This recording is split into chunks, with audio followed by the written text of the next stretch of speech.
Hi, happy day for all of you. Once again, welcome to Winner Academy of Commerce. So, in these sessions, I'm going to explain about the problematic part in time series analysis. So, before going to start the actual sessions, if you are not subscribed my channel, please subscribe the channel and press the bell icon where you can able to get instant notifications from my channel side. And before going to start the problematic part, I would like to recall the concepts which we are discussed in first video. So in first video, we come to know about the meaning of the time series and the uses of time series analysis, and at the same time we come to know about components of time series. If you are not know about this, so there will be a link below this video. You can watch that video and able to understand these concepts. Then when it's come to today's session, measurement of trend, that means how we can able to calculate trend value or the trend lines in this time series analysis or under the method of time series analysis. So actually there are four methods. By using any one of these, we can able to calculate the trend value or trend line depending upon our requirements. These four methods gives different ideas and different ways of calculating of trend value. So they are: first one, free and curve method; second one, semi-average method; third one, moving average method; and fourth method is method of least square. So we will discuss these concepts in different sessions. In these sessions I am going to teach or going to explain only the one method, that is the first one, free and curve method. So in this free and curve method, there are some particular ways to get the trend line. So we will see that in later.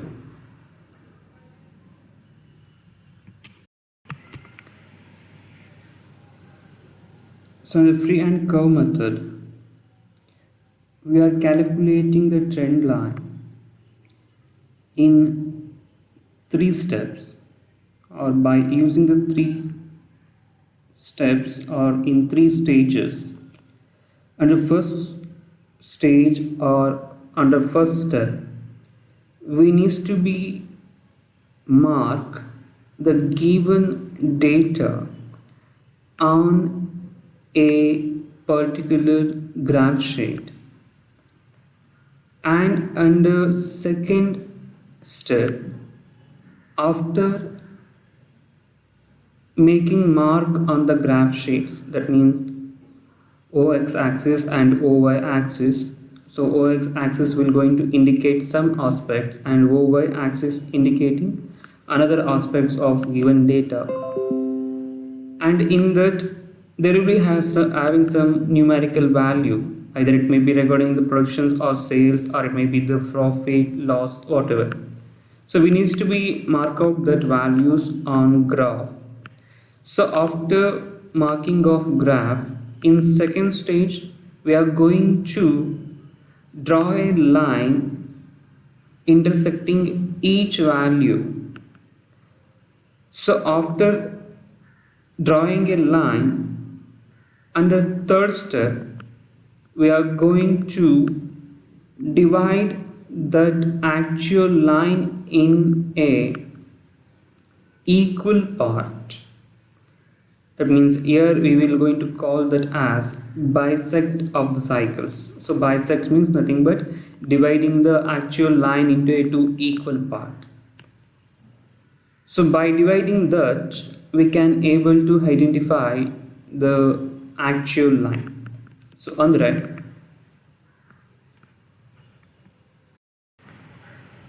ಅಂದರೆ ಈ ಒಂದು freehand curve method ಅಂತ ಬಂದಾಗ, so ನಾವು 3 ಹಂತಗಳಲ್ಲಿ ಈ ಒಂದು freehand curve ಮೆಥಡಲ್ಲಿ ಟ್ರೆಂಡ್ ಲೈನನ್ನು ಕ್ಯಾಲ್ಕುಲೇಟ್ ಮಾಡ್ಬೋದಾಗಿ ಬರುತ್ತೆ.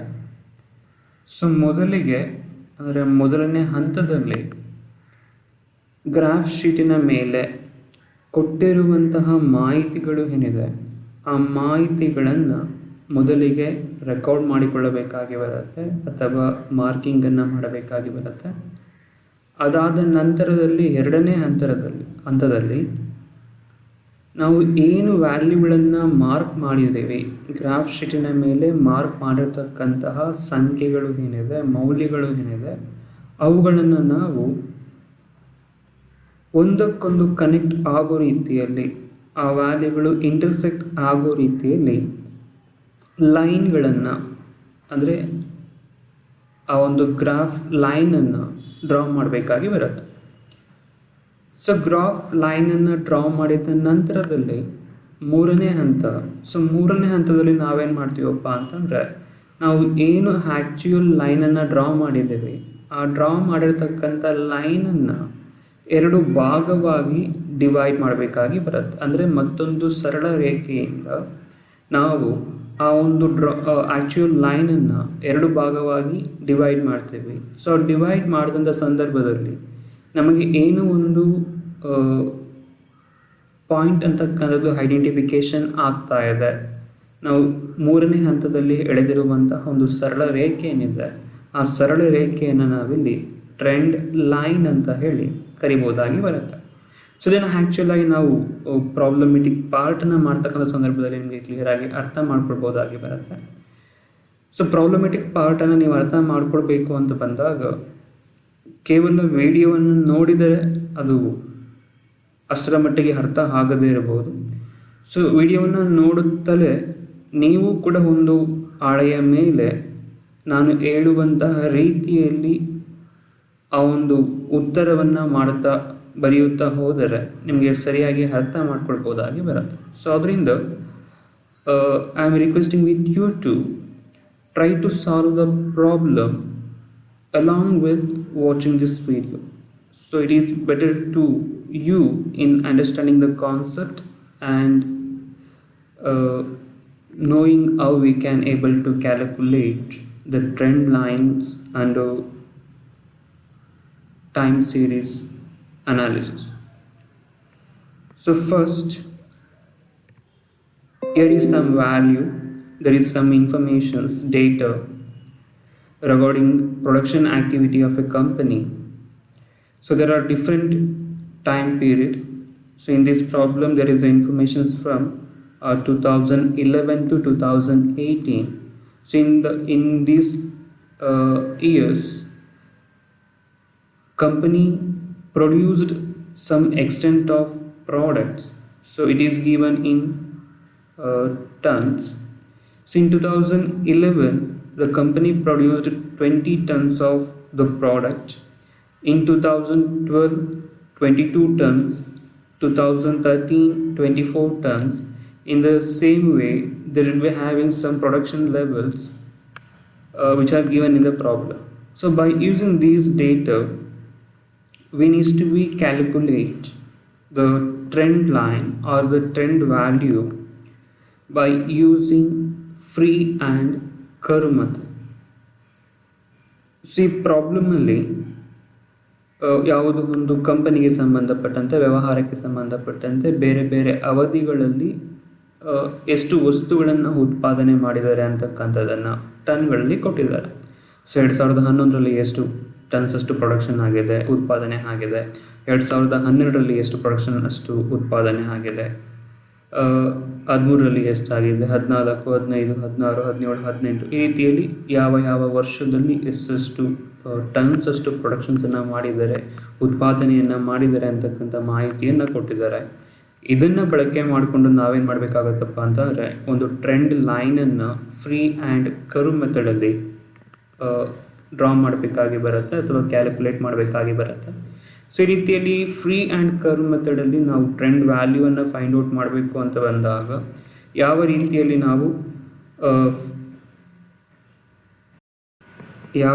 ನಾವು ಆನ್ಸರ್ ಮಾಡಬೇಕಾಗಿ ಬರುತ್ತೆ ಅಂತ ಬಂದರೆ, ಸೊ ಮೊದಲನೇ ಹಂತದಲ್ಲಿ ನಾವೇನು ಮಾಡಬೇಕಾಗಿ ಬರುತ್ತಪ್ಪ ಅಂತಂದರೆ ಒಂದು ಗ್ರಾಫ್ ಶೀಟಿನ ಮೇಲೆ ಕೊಟ್ಟಿರ್ತಕ್ಕಂತಹ ಮಾಹಿತಿಯನ್ನು ಮೊದಲಿಗೆ ಮಾರ್ಕ್ ಮಾಡ್ಕೊಳ್ಬೇಕಾಗಿ ಬರುತ್ತೆ. ಸೊ ಅಂದರೆ ಒಂದು ಗ್ರಾಫ್ ಅಂತ ಬಂದಾಗ ಈಗಾಗಲೇ ನೀವು ಮೆಟ್ರಿಕ್ಯುಲೇಷನ್ಸ್ಗಳಲ್ಲೇ ಗ್ರಾಫನ್ನು ಯಾವ ರೀತಿಯಲ್ಲಿ ಪ್ರಿಪೇರ್ ಮಾಡಬೇಕು ಅಂತಕ್ಕಂಥದ್ದನ್ನು ತಿಳ್ಕೊಂಡಿರ್ತೀರ. ಸೊ ಇಲ್ಲಿ ಅದರ ಒಂದು ಇಮೇಜ್ ಇದೆ. ಸೊ ಗ್ರಾಫ್ ಅಂತ ಬಂದಾಗ OX ಆಕ್ಸಿಸ್ ಅಂತಕ್ಕಂಥದ್ದು ಇರುತ್ತೆ. ಸೊ ಇಲ್ಲಿ OX ಆಕ್ಸಿಸನ್ನು ಇಯರ್ಗಳಿಗೆ, ಟೈಮ್ಗಳಿಗೆ ರಿಸರ್ವ್ ಮಾಡಿದ್ದೇವೆ. OY ಅಂತ ಬಂದಾಗ ಪ್ರೊಡಕ್ಷನ್ ಆ್ಯಕ್ಟಿವಿಟಿಗಳನ್ನು ರೆಕಾರ್ಡಿಂಗ್ ಆಗ್ತಕ್ಕಂಥ ಉದ್ದೇಶದಿಂದ ನಾವು ಮಾರ್ಕಿಂಗನ್ನು ಮಾಡ್ಕೊಳ್ತಾ ಇದ್ದೇವೆ. ಸೊ OX ಆಕ್ಸಿಸ್ ಅಂತ ಬಂದಾಗ 1 ಸೆಂಟಿಮೀಟರ್ ಈಕ್ವಲ್ಸ್ ಟು 1 ಇಯರ್ ಅಂತ ನಾವು ಮಾರ್ಕಿಂಗನ್ನು ಮಾಡ್ಕೊಂಡಿದ್ದೇವೆ. OY ಅಂತ ಬಂದಾಗ each centimetre belongs to 5 tons ಅಂತ ಹೇಳಿ ರೆಕಾರ್ಡಿಂಗನ್ನು ಹಾಕ್ಕೊಂಡಿದ್ದೇವೆ. ಸೊ ನೀವು ಬೇಕಾಗಿದ್ದರೆ ವ್ಯಾಲ್ಯೂಗಳನ್ನು ಚೇಂಜಸ್ ಮಾಡ್ಬೋದಾಗಿ ಬರುತ್ತೆ.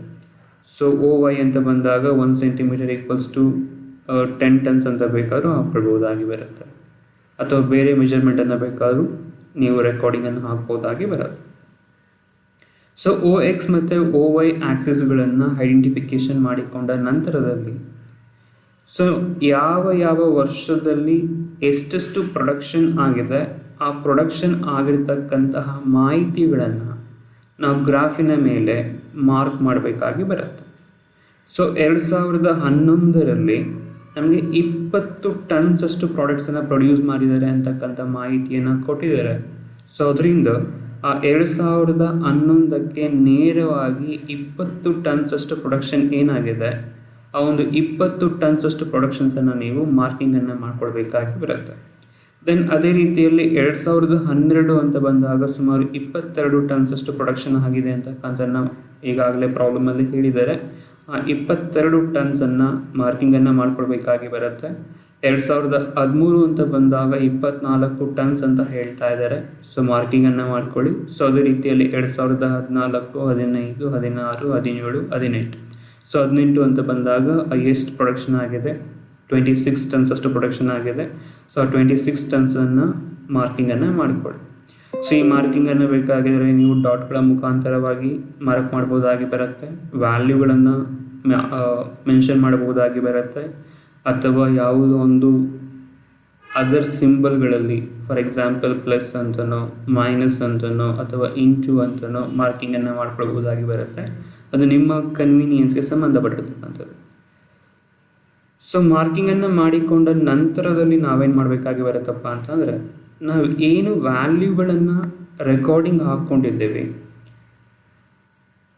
ಬೇರೆ ಬೇರೆ ವರ್ಷಗಳಲ್ಲಿ ಬೇರೆ ಬೇರೆ ವ್ಯಾಲ್ಯೂಗಳನ್ನು ಮಾರ್ಕ್ ಮಾಡ್ಕೊಂಡಿದ್ದೇವೆ, ಆ ಮಾರ್ಕ್ ಮಾಡಿರ್ತಕ್ಕಂತಹ ಎಲ್ಲ ವ್ಯಾಲ್ಯೂಗಳು ಕೂಡ ಜಾಯಿನ್ ಆಗೋ ರೀತಿಯಲ್ಲಿ ಒಂದು ಲೈನನ್ನು ಡ್ರಾ ಮಾಡಬೇಕಾಗಿ ಬರುತ್ತೆ. ಸೊ ಮಾರ್ಕಿಂಗ್ ಆಗಿದ ನಂತರದಲ್ಲಿ ಸ್ಟೆಪ್ 2 ಅಲ್ಲಿ ನಾವೇನು ಮಾಡ್ತೀವಪ್ಪ ಅಂತಂದರೆ, ಮಾರ್ಕ್ ಮಾಡಿರ್ತಕ್ಕಂತಹ ಎಲ್ಲ ವ್ಯಾಲ್ಯೂಗಳು ಕನೆಕ್ಟ್ ಆಗೋ ರೀತಿಯಲ್ಲಿ ಒಂದು ಲೈನನ್ನು ಡ್ರಾ ಮಾಡಬೇಕಾಗಿ ಬರುತ್ತೆ.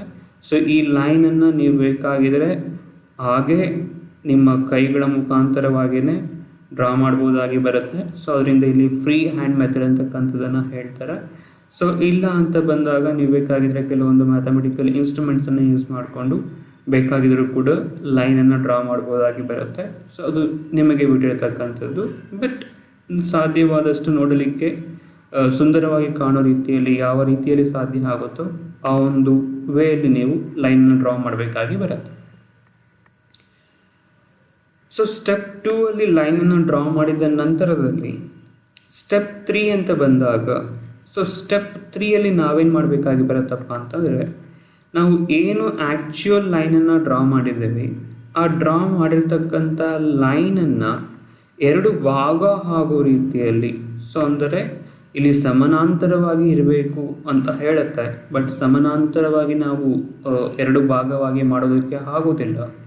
ಬಟ್ ಸಾಧ್ಯವಾದಷ್ಟು ಸರಿಯಾದಂತಹ ರೀತಿಯಲ್ಲಿ ನಾವು ಅದನ್ನು ಎಲ್ಲ ವ್ಯಾಲ್ಯೂಗಳು ಕೂಡ ಅಥವಾ ಆ್ಯಕ್ಚುಯಲ್ ಲೈನ್ಸ್ ಏನಿದೆ ಆ ಆ್ಯಕ್ಚುಯಲ್ ಲೈನ್ಸ್ 2 ಭಾಗವಾಗಿ ಆಗೋ ರೀತಿಯಲ್ಲಿ ಮತ್ತೊಂದು ಲೈನನ್ನು ನಾವು ಡ್ರಾ ಮಾಡಬೇಕಾಗಿ ಬರುತ್ತೆ. ಅಂದರೆ ಅವರೇಜ್ಗಳನ್ನು ಕ್ಯಾಲ್ಕುಲೇಟ್ ಮಾಡಿ ಆ ಅವರೇಜ್ ಬೇಸ್ ಮೇಲೆ ನೀವು ಈ ಒಂದು ಲೈನನ್ನು ಡ್ರಾ ಮಾಡ್ಬೋದಾಗಿ ಬರುತ್ತೆ. ಸೊ ಈ ಲೈನ್ ಏನು ಡ್ರಾ ಮಾಡಿದ್ದೀರಾ ಈ ಲೈನನ್ನು ನಾವಿಲ್ಲಿ ಟ್ರೆಂಡ್ ಲೈನ್ ಅಂತೇಳಿ ಕರೆಯುತ್ತೇವೆ. ಸೊ ನಿಮಗೆ ನಿಮ್ಮ ಬಲಬದಿಯಲ್ಲಿ ನೋಡ್ಬೋದಾಗಿ ಬರುತ್ತೆ. So green line indicates actual curve ಅಂತ ಹೇಳ್ತೇವೆ. ರೆಡ್ ಲೈನ್ ಅಂತ ಬಂದಾಗ ಇಟ್ ಇಂಡಿಕೇಟ್ಸ್ ಟ್ರೆಂಡ್ ಲೈನ್ ಅಂತ ಹೇಳ್ತೇವೆ. ಸೊ ಈ ಒಂದು ಟ್ರೆಂಡ್ ಲೈನ್ ಏನಿದೆ ಇದರ ಮೇಲೆ ನಾವೇನು ಮಾಡಬೇಕಾಗಿ ಬರುತ್ತಪ್ಪ ಅಂತಂದರೆ ಕೆಲವೊಂದು ನಿರ್ಣಯಗಳನ್ನು ತೆಗೆದುಕೊಳ್ಳಬೇಕಾಗಿ ಬರುತ್ತೆ. ದಟ್ ಮೀನ್ಸ್ ಈಗ ನಮಗೆ 2018ರವರೆಗೂ ಕೂಡ ಏನಾಗಿದೆ ಮಾಹಿತಿಯನ್ನು ಕೊಟ್ಟಿದ್ದಾರೆ. ಸೊ 2018ರಲ್ಲಿ ಸುಮಾರು 26 ಟನ್ಸ್ ಅಷ್ಟು ಪ್ರೊಡಕ್ಷನ್ಸನ್ನು ಮಾಡಿದ್ದೀವಿ, ವಸ್ತುಗಳನ್ನು ಉತ್ಪಾದನೆ ಮಾಡಿದ್ದೀವಿ ಅಂತಕ್ಕಂಥ ಮಾಹಿತಿಯನ್ನು ಕೊಟ್ಟಿದ್ದಾರೆ. ಸೊ ಈಗ 2019 ಅಂತ ಬಂದಾಗ ಅದು ಫ್ಯೂಚರ್ ಡೇಟ್, ನಮಗೆ ಗೊತ್ತಿಲ್ಲ ಏನಾಗುತ್ತೆ ಅನ್ನೋದು. ಬಟ್ ಆ 2019ರಲ್ಲಿ ನಾವೇನಾದ್ರು ಪ್ರೊಡಕ್ಷನ್ಸನ್ನು ಮಾಡಬೇಕು ಅಂತ ಬಂದಾಗ ನಾವು ಎಷ್ಟು ವಸ್ತುಗಳನ್ನು ಪ್ರೊಡಕ್ಷನ್ ಮಾಡಬೇಕು ಅಥವಾ ಪ್ರೊಡ್ಯೂಸ್ ಮಾಡಬೇಕು ಅಂತಕ್ಕಂಥ ಒಂದು ನಿರ್ಣಯವನ್ನು ತೆಗೆದುಕೊಳ್ಬೇಕು.